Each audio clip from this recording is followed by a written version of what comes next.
Olá, torcedor santista, seja muito bem-vindo ao canal Direto da Vila. Aqui você sempre será respeitado, recebendo notícias verdadeiras e confiáveis todos os dias. E para fortalecer o canal, não esqueça de se inscrever, não custa nada, é de graça, e ativar o sininho de notificações. O Santos mais uma vez decepciona e joga mal na vitória contra o Botafogo de Ribeirão Preto nesta quarta-feira, pela terceira fase da Copa do Brasil.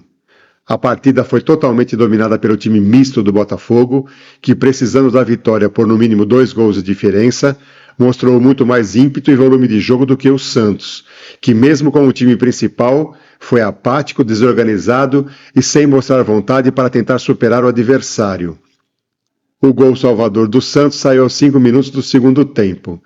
Lucas Lima cobrou escanteio da direita, Messias ganhou pelo alto e cabeceou para o fundo das redes do Botafogo. Mesmo com o gol do Santos, o Botafogo continuou pressionando a zaga santista e aos 18 minutos teve uma grande chance para empatar. Luiz Henrique recebeu na linha de fundo e cruzou. Edson subiu mais que a zaga do Santos e cabeceou, mas o goleiro João Paulo fez grande defesa e salvou o Peixe. Já nos acréscimos, Robinho chegou a fazer o gol de empate para a equipe de Ribeirão Preto, mas após a análise do VAR o gol foi anulado. Com a vitória, além de se classificar para as oitavas de final da competição, o Peixe faturou mais R$3.300.000. O Santos conhecerá seu adversário na próxima fase da competição, no sorteio de terça-feira que será realizado na sede da CBF. O próximo compromisso do Peixe será no próximo sábado contra o América Mineiro, às 18h30 na Vila Belmiro, pela terceira rodada do Campeonato Brasileiro. Veja a seguir a entrevista completa de Odair Hellmann. Daí, boa noite. Thiago Kanzler, da Band do Band Esportes. Antes de te ouvir a respeito de vitória, de classificação, eu queria te ouvir a respeito da atmosfera, porque a gente teve uma noite completamente diferente, especial para pessoas que vieram pela primeira vez à Vila Belmiro, com mulheres, crianças, pessoas com deficiência, poder acompanhar e torcer para o Santos em uma noite que certamente eles não vão se esquecer tão cedo. Né? Eu já ia fazer naturalmente isso, né? Esse agradecimento, essa referência, agradecer às mulheres e às crianças que vieram, as mulheres que trouxeram as crianças, que puderam vir acompanhadas ou das mães, ou de irmãs, ou de um familiar.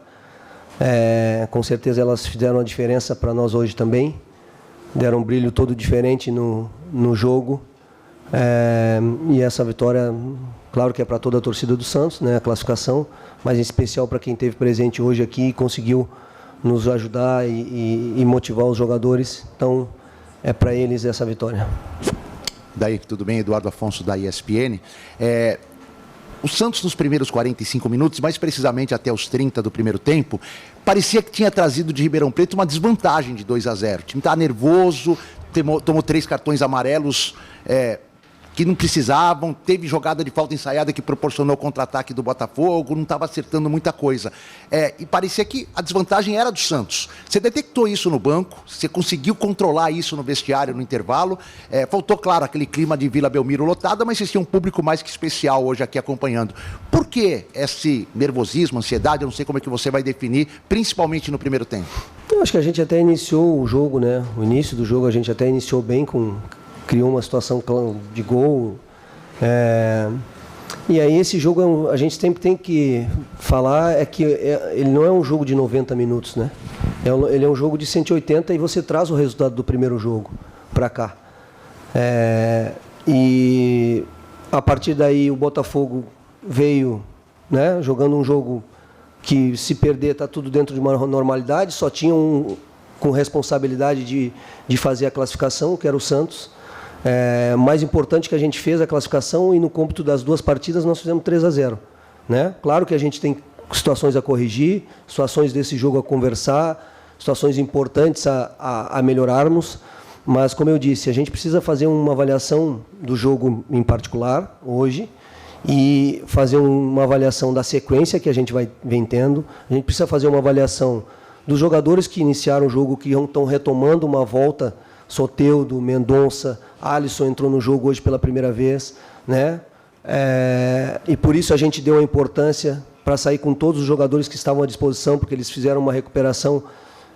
Nós mostramos a importância já desde o início para nós a classificação, com algumas dificuldades que o jogo apresentou, que o Botafogo conseguiu em alguns momentos ser a posse, principalmente pelo centro do campo. E aí vai se desenvolvendo um jogo onde você tem o resultado de lá, mas você quer ganhar um jogo daqui, né? Quer fazer uma boa partida, quer ganhar um jogo daqui. O importante no final de tudo isso é que a gente vem de uma sequência de 7 jogos depois do Campeonato Paulista, com um gol sofrido, com uma derrota, onde numa partida contra o Grêmio, que nós todos falamos que o Santos não merecia, um jogo extremamente difícil e altamente competitivo, onde vai a motivação, a concentração, tudo no jogo contra o Atlético Mineiro, e 3 dias depois você tem uma vantagem e vem jogar para confirmar ela. Então essas oscilações de concentração, a gente trabalha para não acontecer, porque ela pode, num jogo como esse, você sair fora de uma classificação, perder uma partida no Campeonato Brasileiro. Mas não vai ser o Santos, não é o Santos, é todos os times, e tem times que estão até fazendo desse parâmetro, né, nesse cômputo de 7 jogos, aí tem time que está oscilando até mais. A gente melhorou defensivamente, vou repetir, a gente melhorou em termos defensivos, por isso que a gente até venceu o jogo de hoje, não foi nem pela parte ofensiva, e a gente precisa evoluir, buscar evoluções nessa parte ofensiva para se tornar um time mais equilibrado e cada vez mais forte. Mas vamos corrigir ganhando e classificando. Odair, boa noite. O que faz, o que você pode dizer para o torcedor acreditar que essa evolução no setor ofensivo ela pode acontecer, por exemplo, contra o América, né? Hoje, talvez, o Santos teve ali aqueles 4 últimos jogadores da escalação ali, talvez os principais, Lucas Lima, Marcos Leonardo, Soteldo e Mendonça.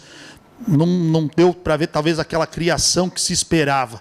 O que você tem conversado e trabalhado para que esses jogadores consigam fazer essa entrega ofensiva melhorar, visando aí a sequência e pensando até no jogo do América?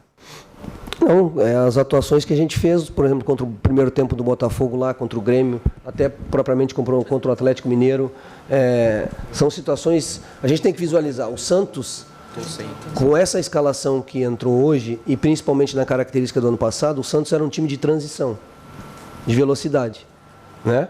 Era um time de bastante transição. Você não consegue mudar isso da noite para o dia, e principalmente não tendo ou não mudando jogadores na característica. Nós já fizemos movimento de jogar com meia aberto, com meia central, para tentar ter esse equilíbrio entre a velocidade e a posse. Então, a gente vai continuar trabalhando, está trabalhando essas situações para que a gente melhore o controle da bola, porque quando a gente tem o controle da bola, a gente gera dificuldade para o adversário, porque nós temos bons jogadores que na parte final têm drible, têm capacidade de 1 para 1, só que a gente precisa encontrar esse equilíbrio do momento de fazer as transições. Por exemplo, o jogo do Atlético foi um jogo totalmente de transições, né? Esse jogo era um jogo para ter o controle, para ter mais posse, para parar a bola, para esperar, e aí acaba não tendo a posse, você acaba ficando só com a opção da velocidade da transição. Então, são aspectos que a gente está buscando, conversando, e aí aquela palavra que você trabalhando, muito pouco, porque a gente não tem tempo de trabalhar. É 2 dias de recuperação e a gente bota o time em campo. Então, gera uma dificuldade para você trabalhar essa situação. A gente está visualizando vídeos, conversando, buscando aproximações de outros setores, para que a gente consiga maior equilíbrio na fase com a bola. Eu acho que a gente conseguiu esse equilíbrio em outros aspectos e a gente precisa evoluir nesse aspecto com a bola, em termos de capacidade de definição e um pouquinho mais de tomada de decisão no momento de fazer a transição, porque nós temos característica para isso, mas no momento de ficar com a bola, trabalhar mais ela, gerar dificuldade ao adversário. Então, em alguns momentos a gente conseguiu e a gente precisa continuar perseguindo isso. Odair, boa noite. Felipe Noronha, Vinte Santos. Você está falando nessa questão de mudança de transição, ou inclusão de um jogo mais com a bola. Mas assim, o Santos tem cruzado muito, estatisticamente foram vários cruzamentos nos últimos jogos. Hoje eu não tenho o dado certinho, mas nas partidas anteriores foram altos. E tem chutado pouco ao gol, pelo menos em comparação aos adversários. Hoje estou menos novamente. Mas o que você pode fazer em termos táticos de escalação para que mais jogadores entrem na área, para que mais jogadores apareçam na beira da área? Porque o Dodi até avança com a bola, mas não costuma entrar. O Rodrigo dificilmente faz isso. O que você pode escalar taticamente, mudar taticamente, para que o time avance mais e entre na área? Não, isso são movimentos que a gente pode fazer, claro, ou inicialmente ou durante a partida, mas a gente tem que buscar, com esses jogadores que a gente, por exemplo, iniciou hoje, buscar que eles façam movimentos diferentes do que eles estavam acostumados.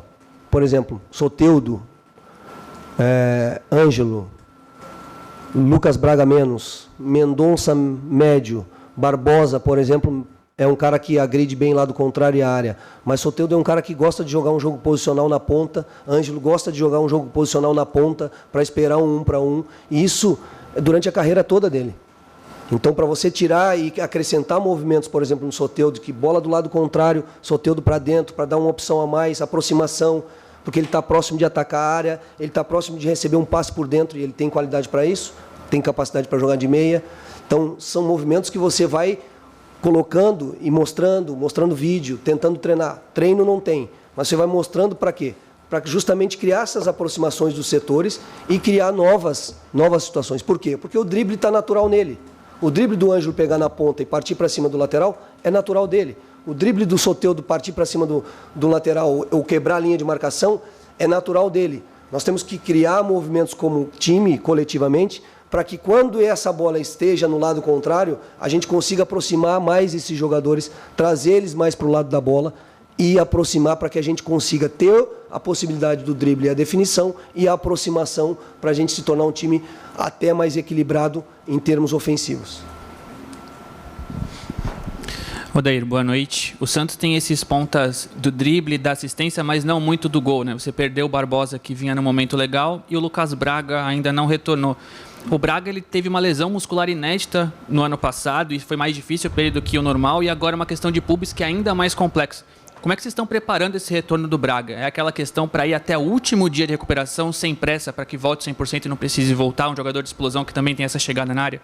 É a tentativa, né? Mas a situação de pubis, vocês sabem como é que é. Pubis ele vem numa crescente, vem numa melhora e daqui a pouco tem uma queda no processo. Ele vinha, a gente fez um planejamento de tentar dar esse tempo para fortalecer esse processo. A gente tentou fazer o movimento na volta antes do jogo do Blooming, não conseguimos, retrocedeu. Agora está voltando a esse processo novamente, né? O Barbosa, que é um jogador, por exemplo, que tem essa característica também, joga por dentro, joga pelo lado, ele agride bem a área. Então são movimentos que a gente pode fazer inicialmente, pode fazer durante a partida e vai dando novas características à equipe. Outro exemplo, nós iniciamos o jogo contra o Blooming com 2 meias abertos. Por quê? Porque as opções naquele momento de jogadores de velocidade, de composição de ataque mais atacantes estavam todos fora, os 4 jogadores.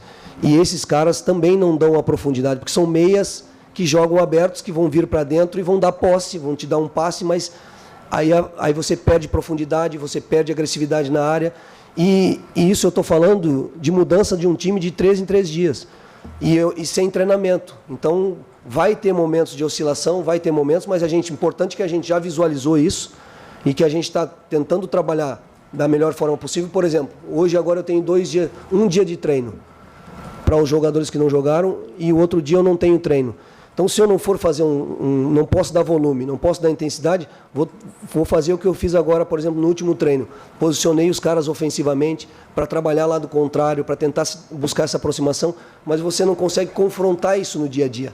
Você trabalha, vai para o vídeo, mas não consegue confrontar. Mas o importante é que a gente visualizou, sabe que tem que melhorar e está buscando a cada dia isso, ou através de características, ou através de movimentação, ou através até de mudança de sistema. Odair, boa noite. 2 perguntas, por favor. A primeira é sobre a bola aérea do Santos. Você ganha o jogo contra o Blooming na bola aérea e você ganha o jogo hoje nisso daqui. É uma mudança no perfil do Santos que vinha sofrendo tanto no ano passado, até mesmo no começo desse ano. E talvez isso explique o fato de, nos últimos 7 jogos, vocês terem sofrido só um gol. Queria que você falasse sobre isso, como que você vem trabalhando a bola aérea nos treinamentos e a importância que ela tem agora no seu sistema como um todo. E a outra é sobre o Ivonei. Ele não foi relacionado de novo. Queria que você pudesse falar sobre ele, como que está a situação dele. Obrigado. O Ivonei não foi relacionado como vários outros jogadores. Nós temos hoje o Ed Carlos estava na lista. Miguelito estava na lista, Daniel Ruiz estava na lista. Então, além de ter um meia jogando, nós tínhamos mais 3 meias no banco. Não tem como trazer todo mundo e a gente precisa visualizar treinamento, gerar essa possibilidade de daqui a pouco um jogador ficar para treinar, porque também o cara que vai para as viagens e não joga e não entra no jogo destreina Então a gente tem que ter essa capacidade de gerenciamento, e o Miguelito nesse momento e o Ed Carlos estão fazendo bons treinamentos, também estão merecendo receber uma oportunidade de vir para a lista e quem sabe até entrar na partida. Sobre a bola parada, vamos falar só da ofensiva. Da defensiva eu nem quero falar porque eu não quero nem puxar. Deixa quieto. Pelo amor de Deus. Vamos falar só da ofensiva, que a gente tem feito os gols e é uma fase do jogo importante. Nós todos sabemos que decide Copa do Mundo, decide Champions, decide Brasileiro. E a gente não vinha bem nessa fase, tanto na defensiva quanto na ofensiva. Melhoramos as duas e produzindo vitórias e não levando gols. Isso é muito. Nós levamos quase 50 gols no Campeonato Paulista de bola parada. Mas não vamos tocar no assunto. Professor, boa noite. Eduardo Jardim, do Esporte por Esporte. O seu time começou marcando muito em cima hoje, conseguiu uma roubada de bola e depois uma quase finalização, né, do Marcos para o Mendonça. Foram duas seguidas e depois praticamente o time deu uma recuada, marcou no bloco mais baixo. Eu queria entender se foi orientação sua e se foi, o porquê disso. Obrigado. Eu vou aproveitar a tua pergunta para esclarecer duas coisas. Nunca é orientação minha para baixar. Primeiro que marcação, pressão, se fala muito em pressão alta, média, baixa. Marcação, pressão é em relação à bola. Se o time adversário está com a posse lá na construção e você está bem ajustado, é para pressionar, é para subir, e a gente treina para isso. Mas você joga contra um adversário que às vezes ele te quebra esse processo de marcação. E aí você tem que fazer retorno para a média, e se ele te levar para baixo, você tem que compactar embaixo, recuperar essa posse e jogar. Então a nossa pressão é em relação à bola. Setor agressivo, zona, entra no setor agressivo e pressão em relação à bola. Quando desencaixa, ou é porque é um movimento atrasado, ou é porque o adversário tem qualidade também e ele te quebra num domínio, num passe, ele gera essa dificuldade. Vou te dar um exemplo claro que eu gosto de dar um exemplo. Jogo contra o Corinthians. Nós conseguimos fazer uma pressão até os 35 minutos do primeiro tempo. O que o Corinthians fez? Não fez por treino, não fez por decisão do treinador, foi decisão dos jogadores dentro do campo. Eles estavam fazendo saída com 5. Quando não conseguiam sair, que a gente pressionou alto e conseguiu pressionar e recuperar a posse, veio mais 2 jogadores para a fase de construção e aí começaram a sair. Então essas decisões e essas mudanças, elas acontecem dentro da partida. Nem sempre você vai conseguir pressionar alto e se você tem que visualizar, se você está bem encaixado, qual é o gatilho do momento certo de fazer essa pressão. E a outra coisa é características dos teus atacantes. Vamos visualizar os nossos atacantes. Nossos 4 atacantes, por exemplo, eles são jogadores de fibra rápida, de velocidade, mas também são jogadores que, quando pegam a bola, também se desgastam muito. Então, em determinado momento, eles também não vão estar com essa capacidade física para todo momento pressionar. Então, por isso que o time tem que ter esse equilíbrio, saber o momento de pressionar, o gatilho certo de pressão. E a gente tem feito até muitos movimentos bons de pressão. Em tiro de meta, a gente teve chance de fazer gol porque fez boa pressão. Agora, tem vezes que o adversário te limpa o setor, e aí você tem que baixar, tem que vir para a média baixa, mas eu nunca trabalhei isso. Eu não trabalho bloco baixo e chuta a bola para frente e vamos lá jogar. Sabe? A outra coisa, nosso time só treina contra-ataque. Não, nosso time, a maior parte dos treinos, e quem tem a oportunidade de ver, é posse, é passe, é ficar com a bola, é não perder, porque isso gera menos desgaste físico, você tem que correr menos para trás, e quanto mais você tem a bola, quanto mais você termina a jogada, quanto mais você pressiona aqui na frente, menos você vai ter que correr para trás, menos desgaste você vai ter. E a gente treina tudo isso. Só que joga contra um adversário que às vezes ele naquele momento está melhor que você, conseguiu quebrar e gera essa dificuldade. Odair, boa noite. Você falou rapidinho, eu queria que você explicasse um pouquinho melhor. Por que escolher pelos titulares hoje? Você podia rodar um pouquinho o elenco, tinha vantagem de 2 gols. Você até mesmo comentou sobre o Dodi, Lucas Lima, que estavam jogadores que estão jogando muitos jogos. Por que botar eles no time titular e correr risco de uma lesão? Porque o próximo jogo para o Santos é sempre o mais importante. É final de Copa do Mundo. A gente vai visualizar, a gente tem um departamento médico, tem um departamento fisiológico. Nós temos 2 dias agora. Se algum jogador não recuperar, não tiver 100% para jogar contra o América, aí a gente vai botar um 100%. Se ele tiver com algum problema, ele sai. O Flamengo 2019 jogou todos os jogos com todo mundo e conseguiu jogar. A gente precisa visualizar a recuperação do jogador. Por isso que eu falei da importância da alimentação, do sono, do descanso amanhã de manhã, para você voltar à tarde, teu CK já está começando a dar uma reduzida, e a gente faz esses testes e essas avaliações até no dia do jogo. Então, até no dia do jogo eu posso fazer uma mudança.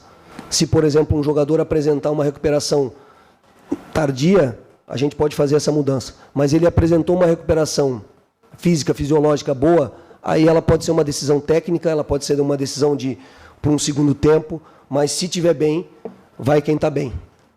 Claro que talvez uma sequência maior, né? Jogo sábado, viaja segunda, jogo terça e jogo sábado, a gente sempre vai avaliando, mas a gente sempre vai entrar com os que tiverem melhor fisicamente, com a possibilidade melhor, para a gente sempre ganhar o próximo jogo. Fina entrevista coletiva. Muito obrigado, Odair. Muito obrigado, amigos. Uma boa noite a todos. Aí outra coisa, e quando ela for decisão técnica, eu falo para vocês aqui, não vai dar tempo de falar antes, mas depois no final do jogo eu comento, a decisão hoje não foi física, fisiológica, ela foi técnica, foi por estratégia, por característica, mas vou só conseguir explicar isso no final do jogo. Meu caro torcedor, mais uma péssima atuação do Santos, hein? Mesmo enfrentando o time misto do Botafogo, o Peixe não conseguiu impor seu jogo. O ataque mais uma vez não funcionou e a defesa, apesar de não tomar gol já faz alguns jogos, mostra a grande fragilidade em qualquer jogada mais aguda dos adversários.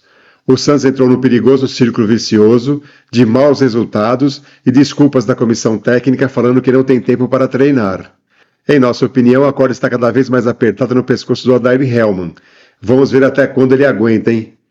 E você, amigo torcedor, o que achou da atuação do Peixe ontem e o que esperar daqui para frente? Deixe aqui seus comentários. Gostaríamos muito de saber sua opinião.